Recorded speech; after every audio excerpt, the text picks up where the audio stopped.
Hello everyone, welcome back to another video. Today we're going to be going over the OPM crossover that is coming out tomorrow.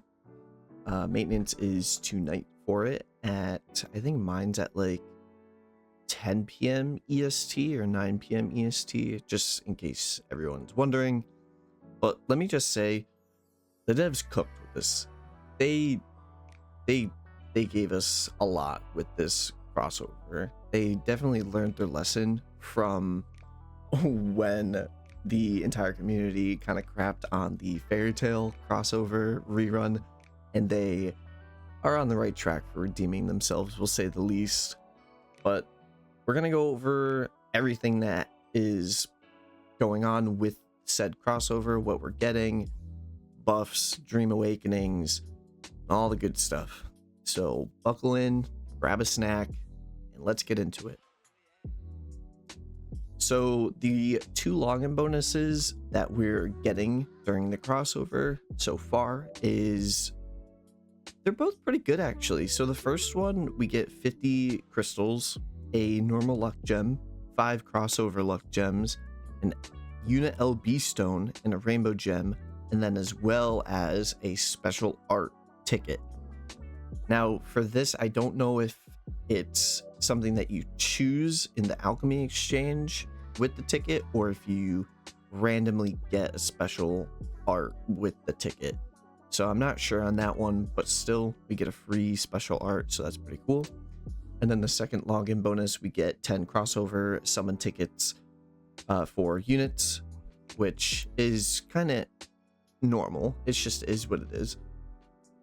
For the units, we are going to start with OPM.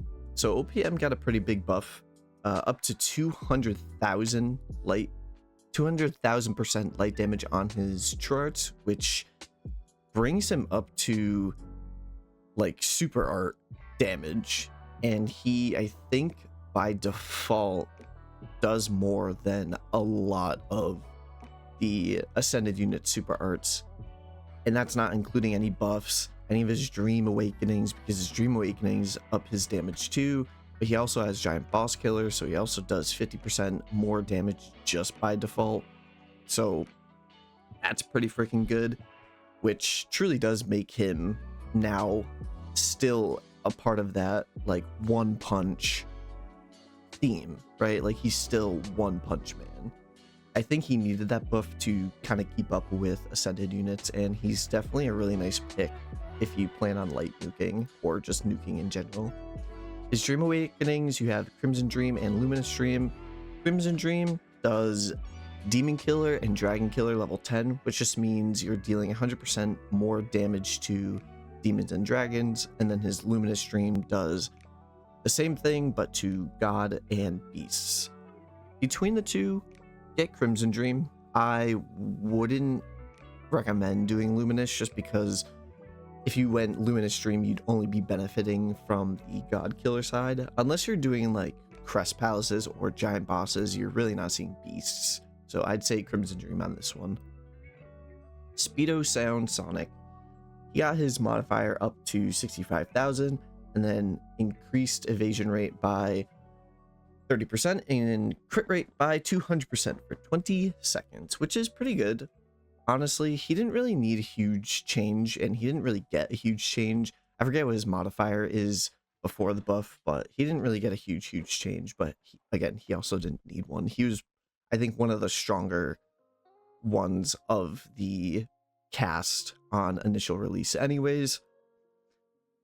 And then his 2 Dream Awakenings is Aqueous Dream and Spectral Dream. Aqueous just gives him 200 arc gauge at the start of the quest, and then physical damage to all allies 30% up for the whole quest. And then Spectral Dream gives crit damage 60% up just by default, and then autofills all dark units arc gauge by 2 for the entire quest, so 2 per second for the entire quest. I'd say between the two, you could go either or. I'm leaning more towards Spectral Dream just because of the crit damage 60% up. It's just gonna make him go burr, to be honest. He already goes burr, but that's gonna make him go burr even more. So I'd say go Spectral Dream, but Aqueous Stream is also not a bad choice. Hellish Blizzard. So she actually got a pretty big buff. I don't want to say, I almost said huge, but it's not huge, but it's also huge at the same time.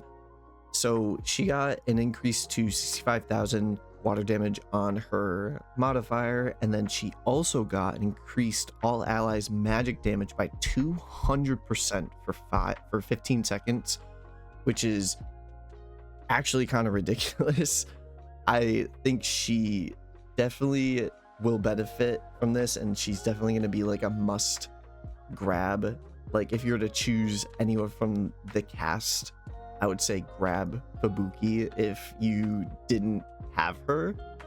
And we'll get into more of the whole who to grab later, because I know a lot of you are like, oh, you only can summon for a chance at them. No. There's something later.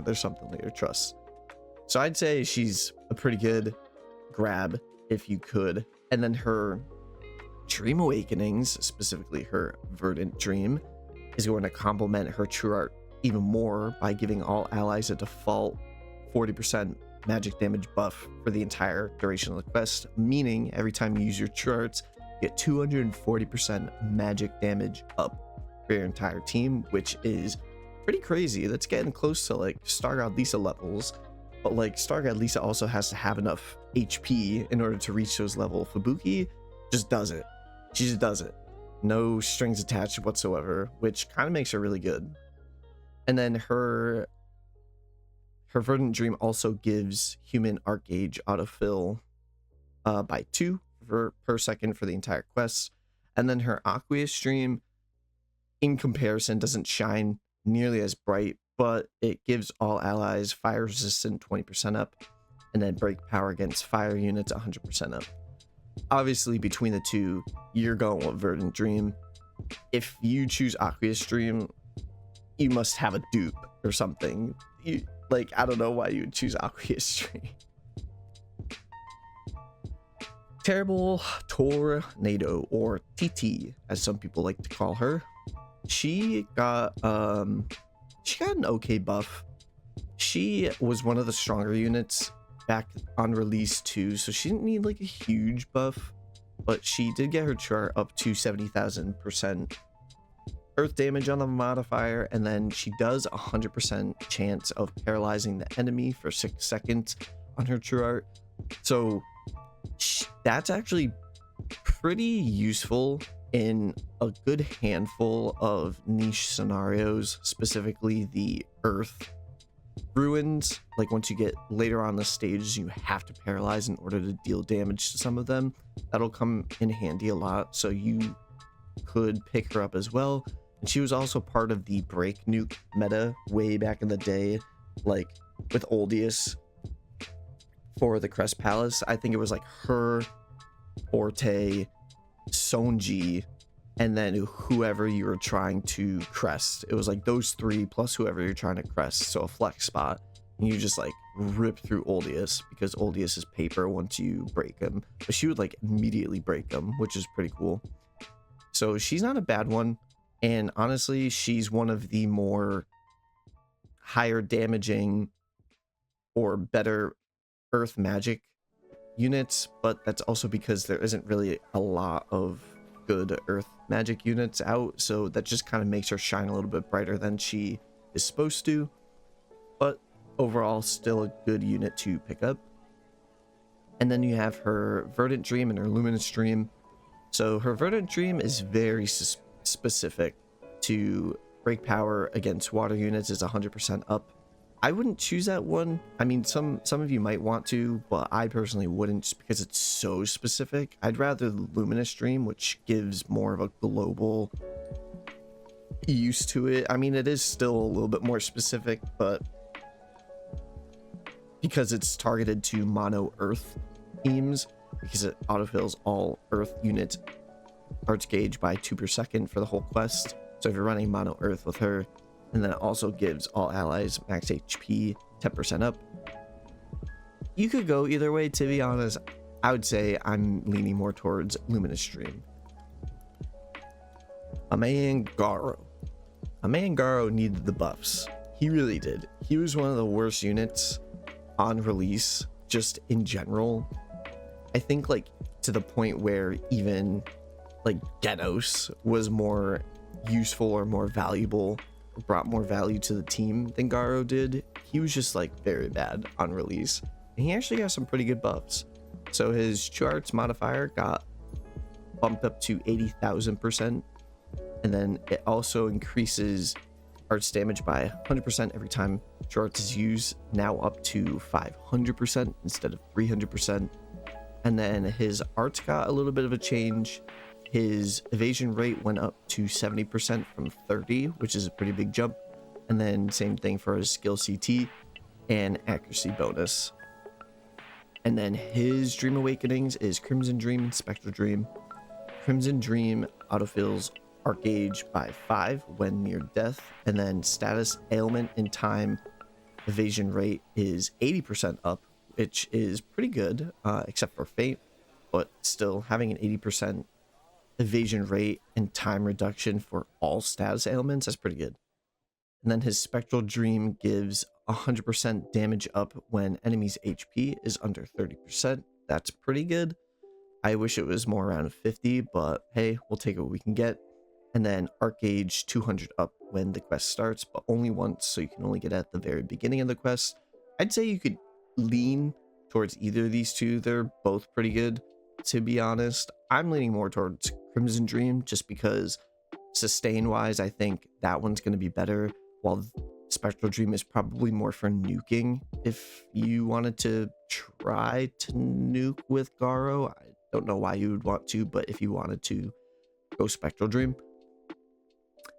But yeah, that's all the units. And then they have increased the currency cap for the event shops from 99,000 to 999,000, which means you could potentially be sitting on like 1 million currency, which is ludicrous and would take probably a very long time to farm. But I know some of you clan members out there, yeah, I'm talking to you like GG and CPR and whoever other clans out there, I'm talking to you. I know for a fact you're gonna post flex posts of having 1 million event currency, which I think is funny. And hey man, you do you. I'm too lazy for that crap. Other than that though, they don't really have a lot going on except for the Forever Summon. So the Forever Summon's coming back, and this is a huge deal just for the sole reason that for the first time in GS history, they are now including all crossover units, specifically from the OPM crossover, in the Forever Summon as well as the normal roster. This is actually pretty huge. I don't know if a lot of the newer players realize how huge this is. This is the first time in 6 years of playing the game. I've been around playing the game since ancient times.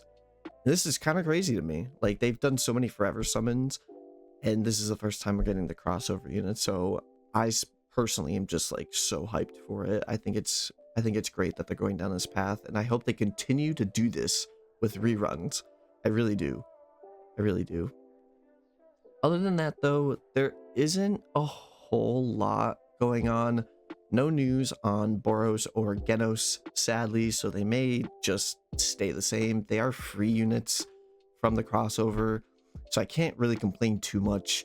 It's one of the only crossovers where they actually give us not 1 but 2 free units. That's 2 units that you get to give you more currency from the crossover, that you don't have to sit there and wonder, oh, am I going to get a crossover unit?